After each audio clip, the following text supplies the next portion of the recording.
The, t- the time now is 20 past 9. And that means only one thing, that Funegas be within a current affairs. And you know, Mos, Tina, it's tradition.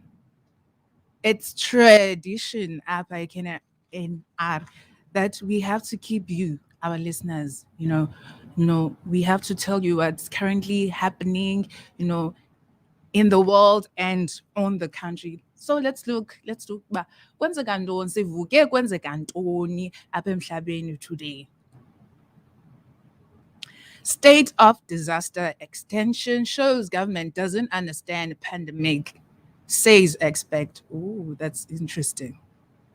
The decision by the government to extend the national state of disaster for yet another month or on Tuesday has been met with sharp criticism by health experts and political opposition. It is now scheduled to expire on the 15th of April 2022, more than 2 years since it was first declared in response to the pandemic. The national state of disaster has been extended until 15 April 2022. Cooperative Governance and Traditional Affairs Minister Nkosazana Dlamini Zuma announced in a notice published in the government on Tuesday. This comes as the state of disaster was scheduled to end on Tuesday, 15 March. That means it was scheduled to end Izol, following promises from cabinet last month that this will be the final extension. The move was sharply criticized by the dean of the Faculty of Sciences and professor of vaccinology at the University of Witwatersrand, who said the decision was indicative of the NCCC being devoid of any understanding of the pandemic. Dlamini Zuma's announcement comes after the National Coronavirus Command Council, the NCCC, met on Monday to deliberate on alternative COVID-19 regulations, which will in effect replace the regulations as set out in the national state of disaster. So it means, Lemba, we have to accept the fact that i-COVID ikhona and i-COVID isezawuba khona. So I want people to really, really remember, uba, see, we are living in this, in this age right now. I-mask ifuneka ibe yinto yakho, whether you like it or not, because I don't see it being gone anytime soon as Siva apha ukuba kuthini. However, the government is yet to finalize legislations that will come into effect to provide an alternative to the regulations implemented under the Disaster Management Act. Dlamini Zuma's decision to extend the national state of disaster is understood to have been a result of failure of the NCCC to decide on new measures to manage COVID-19.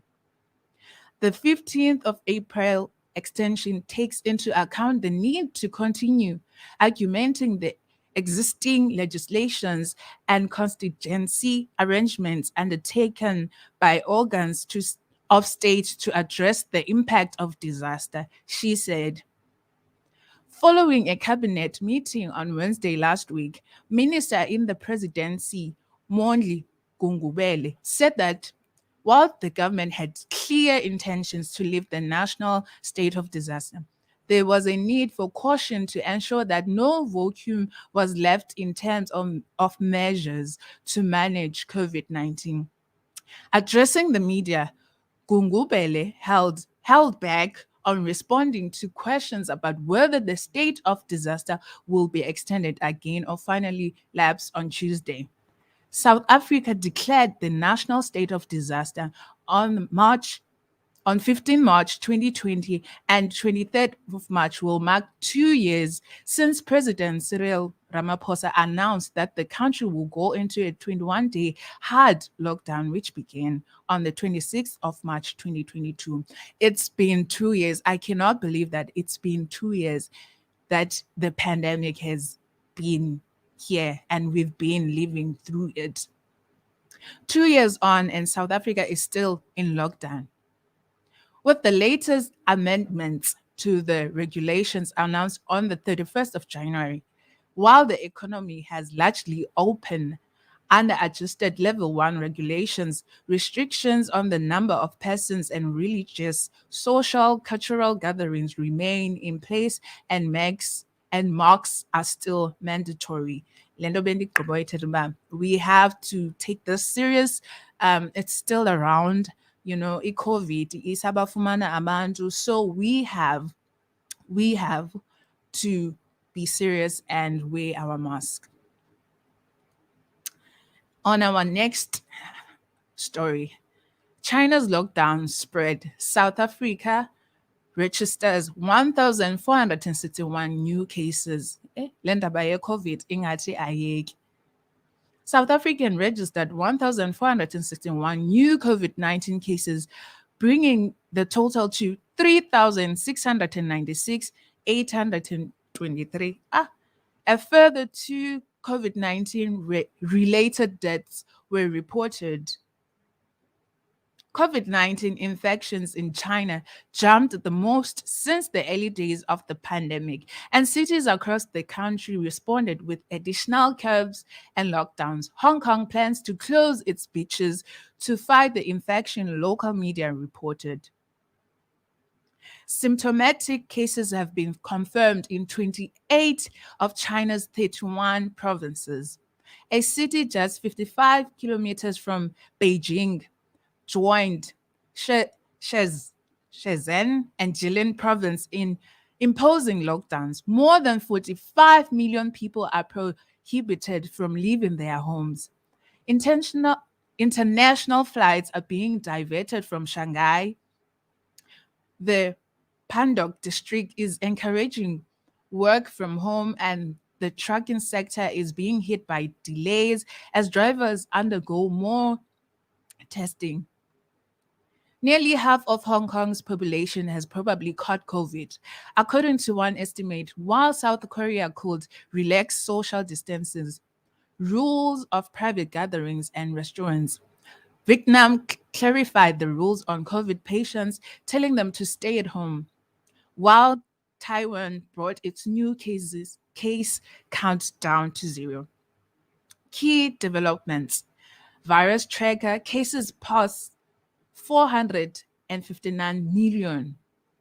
That's 459 million. Deaths top 6 million. Vaccine tracker, more than 11 billion doses administered. London's finance hubs are almost back to normal. Serial COVID linked to higher risk of depression months later. Europe is getting caught by a COVID after rushed exit. Vietnam's tourism restart hobbled by uncertain rules, virus rise. This is serious. This is if China by T28 provinces zabo is already affected, and they are saying more than 45 million people are prohibited from leaving the country. It means indaba ye-COVID nyan, indaba ye-COVID ayihambi, and we really need to be careful, ucinge ngawe, and we have seen abantu siyagula sinezigulo, so it will be hard to have a COVID uphinde ube nezinye izigulo. Let's look at our next story. South Africans can now secure a will from the safety of their home for free. Discover how you can pay 0% on legal fees instead of the normal highway robbery that most institutions charge. South Africans put themselves and their families at huge risk by failing to plan for their assets. Here's what could happen if you don't have a will. Ooh, this is interesting. Abantu abangena will. Here's what could happen if awunayo i-will. Your estate gets distributed according to South African law and not according to your wishes. This means people you may have wanted to inherit something won't, or those you didn't want to might. Ooh, yeah. No. So it means if awubhala ngaphansi ukuba ufuna uaya a-inherite indlu or imoto, ingahamba loo ndlu ibe yeyomnye umntu lo bungafuni ba inherit because you don't have a will. If your will hasn't been updated from your previous marriage or you aren't currently married to your partner, they may be left with nothing. So it means we have to update our wills every time. Una chance, go and update your will so that when you pass on to who you wanted to have izinto akwazi ukuba nazo.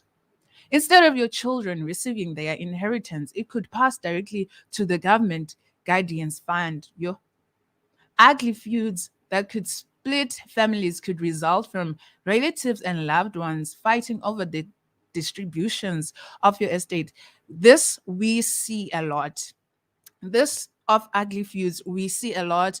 Families, you're splitting up because of this thing of Luona Ufuna Indretiden. So it's really important to jot down what you want when you leave this earth. You want this ibegalo so that kungaxatyanwa.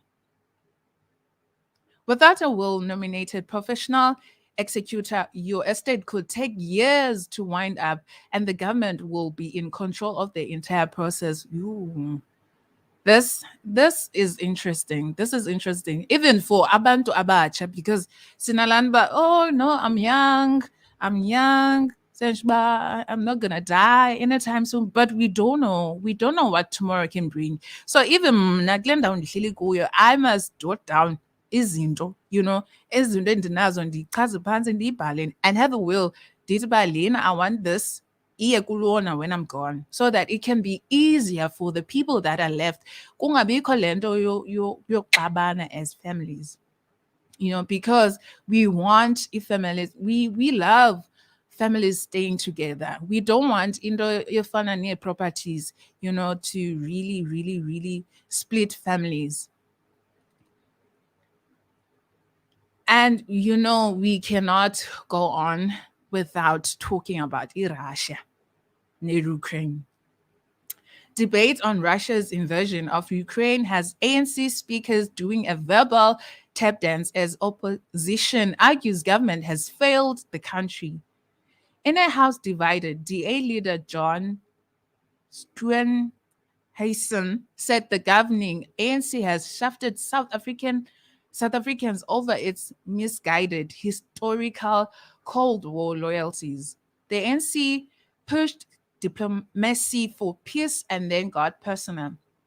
Sometimes the importance lies in what is not said. In Tuesday's parliamentary debate, the governing ANC studiously sidestepped any combination of words that would amount to saying the Russian invasion of Ukraine. Instead, it was the Russia-Ukraine matter and developments in Ukraine. Although Deputy Finance Minister David Masondo stood out by referring to the conflict. The topic on Tuesday's debate on matters on national importance was the impact of the Russia Federation's invasion of Ukraine on the South African economy. That impact, everyone agreed, would not be good for South Africa as rising oil prices trigger petrol price hikes, increasing food prices, all impacting on inflation and economic recovery. When the oil price skyrockets and petrol crashes through 30 rand or even 40 rand a liter, as has been predicted, this will be our war too. When diesel becomes so expensive that Eskom can no longer burn it in their turbines and the lights go out and stay out, this will be our war. South Africa found itself on the wrong side of history, according to Steenhuisen, because the ANC got it wrong in that it was in Russia that supported the anti-apartheid fight. it was the Soviet Union and the solidarity included Ukraine, the country now being attacked. As ANC speakers pushed diplomacy and peace, the chairperson of the International Relations Parliamentary Committee, in a bizarre move, delivered his contribution on what he called Steinhanism, or the in fact political phenomenon of Steinhanism. This, in fact, philosophy is a political reason of global imperialist on progressive forces, as Mohamed Bello put it. It has no capacity to comprehend both historical and dialectic materialism. This is why the DA seek us to debate this matter in isolation from geopolitical objective and subjective factors. The opposition party leader ran with it both in the House. Please give the Honorable Mohab Mapelo more time to talk about Stalinism on Twitter. Iyaqhuba into yase-Russia and Ukraine, and as we can hear uba apha kuyatsho ukuba now we're gonna have our own, our own fight if the prices skyrockets. Abantu sebekhalaza ngoku about petrol. Now imagine if it is nyani, iye yanyuka, and we still sinale nto ke ye-load shedding kakade thina apha eSouth Africa. Imagine ke ngoku if ke ngoku kucinywe total because of our involvement of Russia in Ukraine. This one is interesting because I've been following this story. AKA clinches victory in the Braai Show ownership battles. If you remember, AKA sued the Braai Show because bamsusile phayana and bafaka uCasper Nyovest. As we know, AKA no Casper Nyovest are enemies. And AKA uthi ukuba anikwazi kaloku ngoba yishow yam le. So lena ke ngoku ithi ke ngoku uba AKA at last won the case. Rapper AKA has won his arbitration battle with Marcoon.com Media over ownership of the Braai Show. The award-winning rapper took to his social media platforms to announce that his legal battle with Marcoon.com has come to an end, with him clinching victory. AKA has been in a legal battle for his 50% share of copyrights to the Braai Show, which was produced for SABC1. In a bid to enforce his rights arising out of the partnership agreement concluded by the parties, AKA took Marcoon.com Media to the Arbitration Foundation of Southern Africa. Marcoon.com Media and AKA had entered into a partnership to produce content for AKA TV. Both parties agreed that the entire copyright and other rights would be jointly vested in the parties. Last year, the SABC wanted another season, and AKA was consulted and on board, but due to personal reasons, he was unable to continue with his hosting duties. Cake Media then approached Casper to do the show. AKA pursued legal action late last year, seeking his 50% entitlement as joint owner, which includes proceeds from the channel and sponsorships, brand or otherwise. The move came after he was cut out of proceedings for the second season of the Braai Show. In the arbitration proceedings, Marcoon.com had been found to have been in breach of their partnership agreement, which has been deemed valid. The defendant is forthwith interdicted from breaching the partnership agreement between the parties, read court papers. The claimant is entitled to benefit equally with the defendant, with respect to proven profits realized in the exploitation of the jointly owned copyright.